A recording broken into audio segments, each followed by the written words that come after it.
Okay, hello, okay, welcome back. I remain your lawyer boy Kudasco. Okay, so this is the second episode, and this episode I'm going to show you guys on how to put your website on a local server.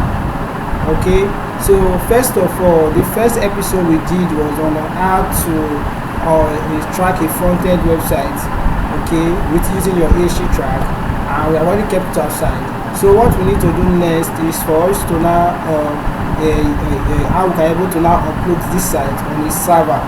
Okay, and I told you we have two types of server. We have the local server and the live server. The local server enables you to test run your site to see how far your site is working before putting it on the live server. Okay, because a live server is a way whereby you can now access your website with the use of the internet. So let's go straight to the point. So the things that we are meant to do next is to go straight to the XAMPP website. You click on XAMPP. I think it goes straight to download. Okay, then when you go straight to download, we have different versions of XAMPP. We have the one for Windows, we have the one for Linux, we have the one for OS. So but we are focusing on Windows, and my operating system is 64-bit. So I'm going to take out the lower version, which is 8.0. We have 5 point something, we have 7 point something. So but I'm talking about the 8.0. And meanwhile, this server does not give you 100% guarantee that all scripts normally work on them. Okay, because some scripts normally misbehave, so it is advisable for us to just run it on the live server straight. But sometimes we just have to put it on the local server to see how far it works, to see how far it goes, then before you think of taking it live. You understand? So what I need to do now is I'm going to walk you guys through on how to upload it on the local server, then before taking it live. So we download the XAMPP. So as you can see, when you click on download, it will take you to a place on how to download, which is here. So you can see they said your download will start automatically. If it doesn't, you click here. So I'll wait for it to load. When it loads, it's going to show at the right corner that the thing is downloading. And as you can see, but I'll just keep it. Okay, I'll discard it because I've already have it. I think this is it here on my taskbar. So for that process, for you to follow that process, make the thing finish downloading.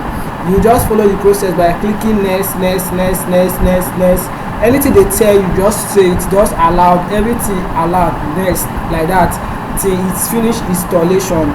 And the next is finished installation, you can search it here, like saying XAMPP.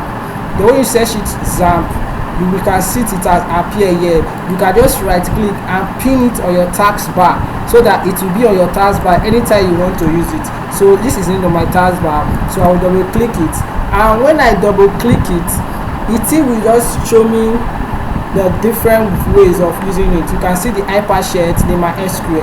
Now the hypershare enables your sites to display on the browser. The MySQL enables you to store data on the database.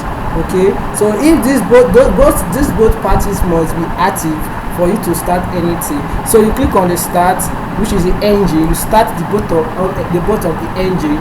The thing needs to turn green.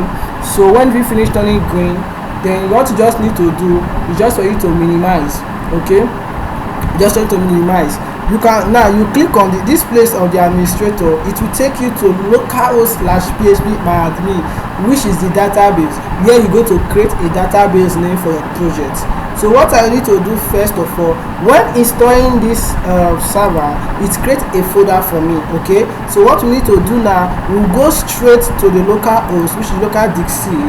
Okay, this is the folder I created for me. In your own case, it will create XAMPP for you. Okay, I'm the one that just put this name like this. So what I'll need to do now is I'll go to the website I script, which is I name broker. I'll go to the main part, which is it. This is I'll make sure that okay, this is the website. So what I'll do I will right click this site. I will just archive it, which means I'm going to put it out. I need to zip it up. So when I zip it up, okay, I finish zipping it. So what I'll need to do, I'll copy it, I'll go and paste it on a folder which the XAMPP created for me. You can see it. Let me show you. You go to what? The XAMPP, go straight to htdocs. Now this is the place you are going to upload your file. So I'll just paste it here. I'll right click and extract here. Okay, now the name of it is what? HTML.